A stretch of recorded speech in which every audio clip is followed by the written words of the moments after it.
I'm Stacy Carter of Heart-Centered Horsemanship, and I've had a couple people recently ask me for some advice on working with horses that were difficult to approach in the field, and also that just didn't really want to be touched and were very skittish around people. These were rescue horses and had some bad experiences in the past. So Phoenix here was definitely one of those horses. He belongs to a very nice couple now, but when they got him, he was nearly starved to death and very sick, and had probably had some really rough abusive treatment from his behaviors. And so if I just touched him, he would scoot off. He avoided being caught in the pasture, and it took me a few days even to just be able to approach him and put the halter on in the field. So I want to talk a little bit about how I work with a horse like this, starting from just loose in the field, and then working on ways to help them release tension, release some of the triggers that cause reactive behavior, and help them to associate people with positive experiences and learn to, want to connect with humans.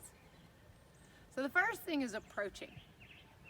So when I'm approaching the horse, I envision a large bubble around the horse. And when I approach, I want to come around to the front. And for a horse that's really nervous around people, I have no problem with using treats. Some people are concerned that using treats will cause the horse to be pushy.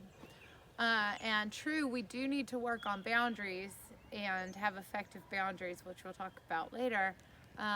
But with a horse that doesn't want to connect with people at all, boundaries is actually an easier problem to correct. So we'll work on that when we come to it. But the first thing is to create a positive incentive for the horse to let you approach them. And so I'm going to walk around the front of the bubble, and I'm going to extend my hand as if I were another horse, this would be my long nose, reaching out to touch noses. So this is a greeting, but it's asking permission.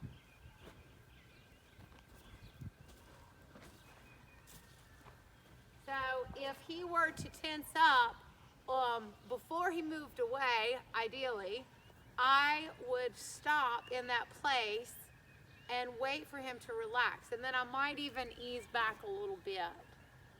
So I'm going to go to the edge of that comfort zone where he responds or reacts to my presence.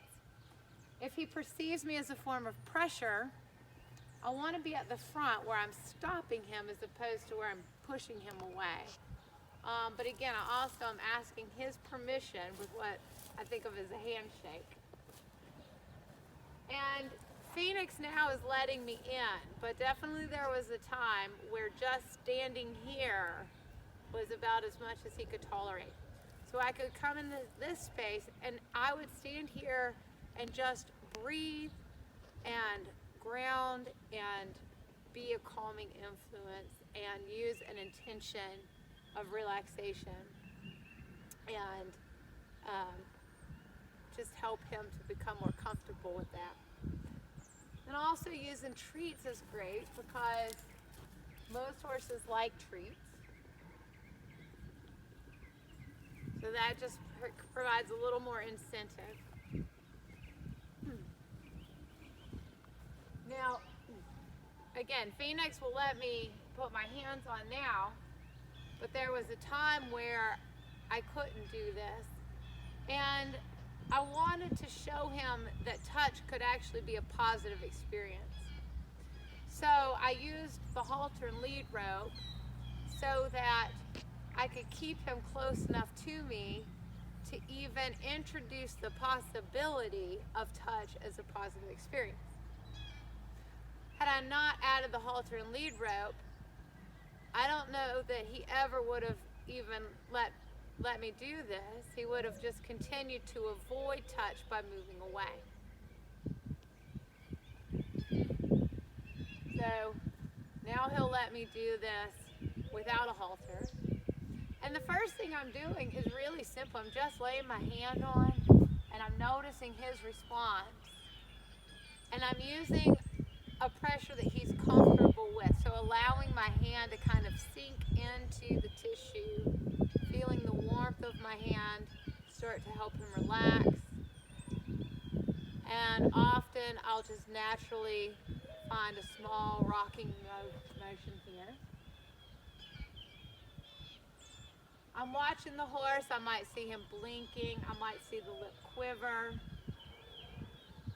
And I'll just breathe. And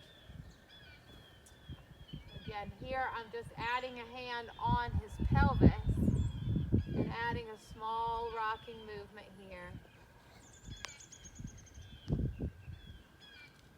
My left hand is here on his SI joint. So my intention is to release tension that he's holding there in his body. Using my hand to soften the tissue and then my other hand for gentle rocking. So these small movements can help the horse relax because you cannot brace and move at the same time and rock at the same time. And so if I can get a gentle rocking motion, then the horse can't brace. I can't say to the horse, just relax, but I can encourage them to do things that they have to be relaxed to do.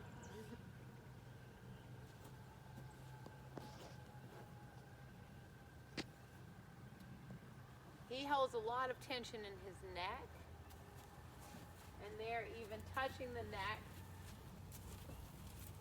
Off he goes. So if I lose him, I'm just going to let him move here. And then we're going to start again, waiting for him to come to a stop here.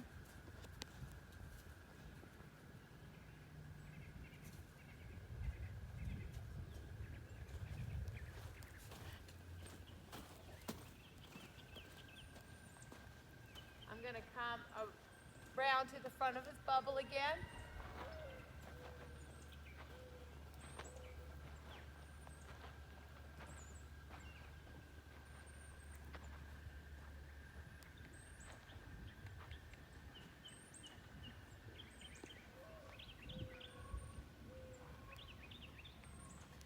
So Phoenix really was a little overreactive to the neck touch.